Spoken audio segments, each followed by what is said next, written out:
জনগণের রায়কে আমানত মনে করে বিএনপি আগামীতে দেশের কল্যাণে কাজ করবে বলে জানিয়েছেন দলের যুগ্ম মহাসচিব শহীদুদ্দিন চৌধুরী অ্যানি। সকালে নির্বাচিত সংসদ সদস্য ও মন্ত্রিসভার শপথ অনুষ্ঠানের প্রস্তুতি দেখতে গিয়ে তিনি এই কথা বলেন। অ্যানি জানান, কাল শপথের পর দেশ গঠনে তারেক রহমানের নেতৃত্বে ইস্পাত কঠিন মনোবল নিয়ে কাজ শুরু করবে বিএনপি। তিনি বলেন, গণভোটের রায়কে কার্যকর করতে পার্লামেন্টে আলোচনা করে পরবর্তী পদক্ষেপ নেওয়া হবে। এদিকে দীর্ঘদিনের রীতি ভেঙে বঙ্গভবনের বাইরে সংসদের দক্ষিণ প্লাজায় শপথ আয়োজনের জোর প্রস্তুতি চলছে। মঙ্গলবার বিকাল 4টায় সেখানে তারেক রহমানের নেতৃত্বে বিএনপির নতুন মন্ত্রিসভা শপথ নেবে।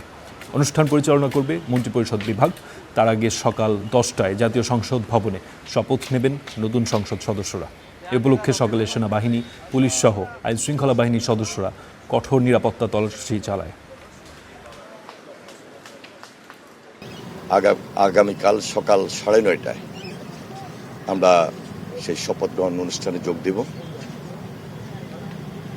এবং বরাবরই আপনারা জানেন যে একটা নতুন সরকার যখন দায়িত্ব নেয় বঙ্গভবনে সেই পরবর্তী শপথটা অনুষ্ঠিত হয় নতুন সরকারের।